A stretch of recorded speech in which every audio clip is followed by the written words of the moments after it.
नमस्कार मंडळी, कसे आहात तुम्ही? सर्व सर्व मजेत ना?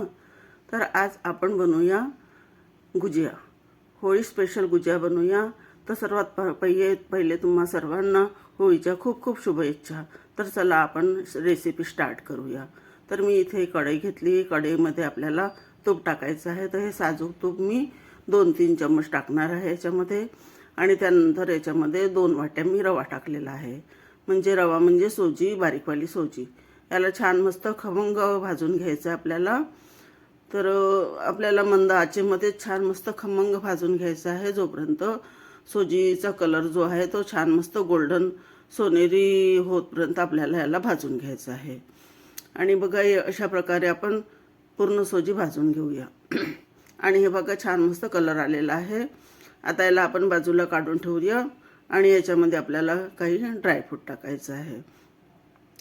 तर मी याच्यामध्ये टाकलेले आहे ड्रायफ्रूट, बदाम, अजून पिस्ता आणि काजू टाकणार आहे. आणि ह्याला छान मस्त आपण तळून घ्यायचं आहे. तळून आपल्याला याला आपण काढून घ्यायचं आहे.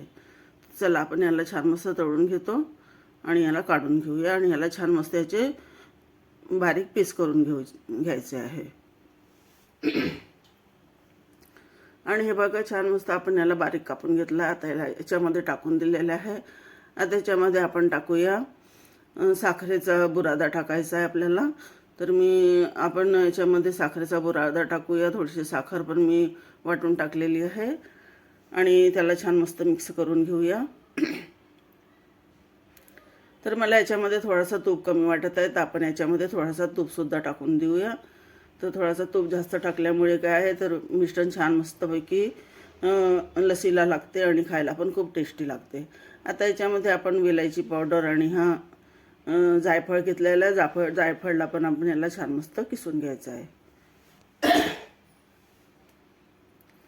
आणि याला किसून झाल्यानंतर ह्याच्यामध्ये टाकूया आपण हे सोट पावडर टाकूया. सोट पावडरनी ह्याचा जो चव आहे खूपच छान टेस्टी आणि खूप स्वादिष्ट चव येते. आणि बघा या प्रकारे मिश्रण छानपैकी तयार झालेलं आहे.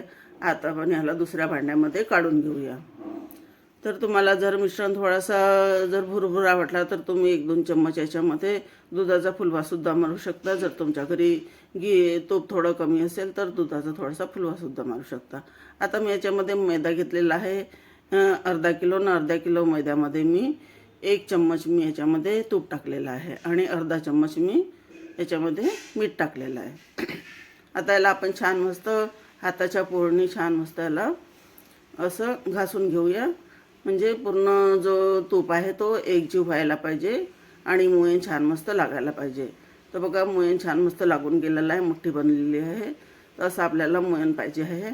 आता आपल्याला ह्याच्यामध्ये थोडं कुणकुणं पाणी टाकून याला आपल्याला भिजवायचं आहे.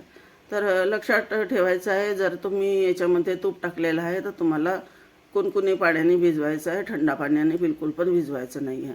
कारण तूप टाकल्यामुळे जर तुम्ही थंड पाण्याने भिजवणार तर याच्यामध्ये छोटे छोटे गुठलिया पडतील आणि ते मग बेलताना खूप म्हणजे कठीण जाईल.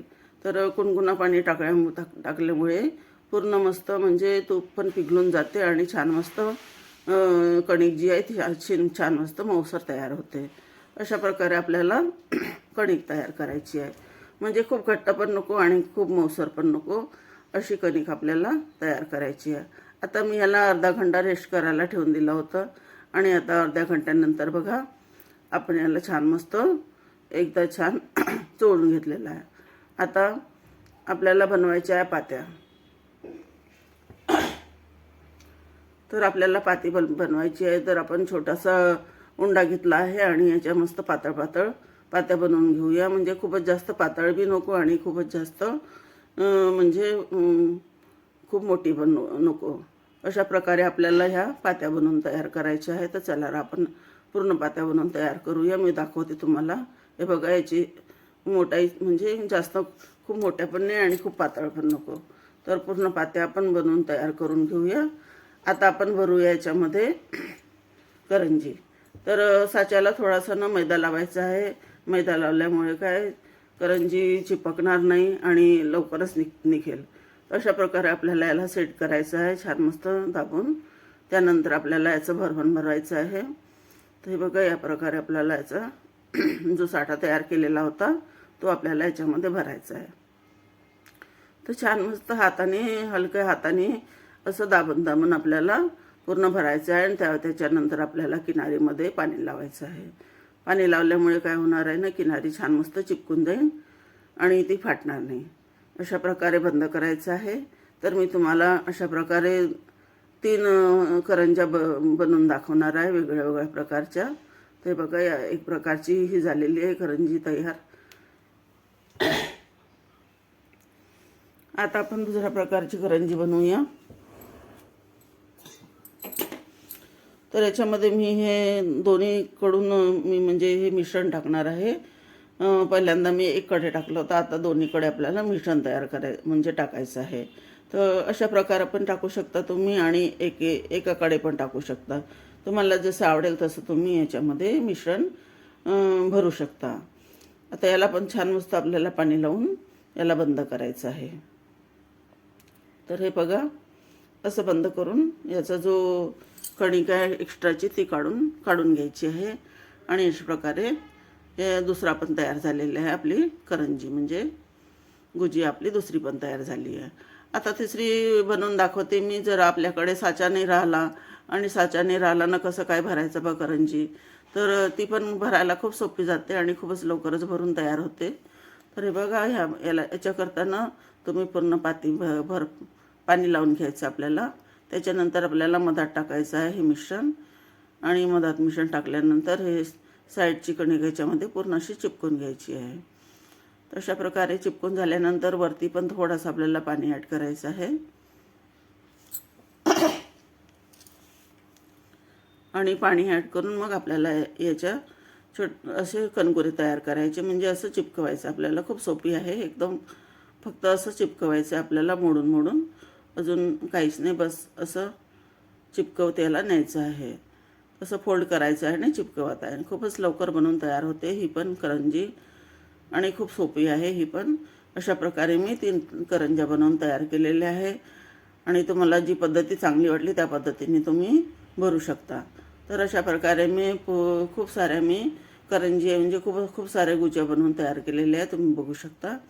आता चला आपण तेल मांडूया आणि तेल गरम करायला ठेवूया. आणि बघा, तेल गरम झालेलं आहे.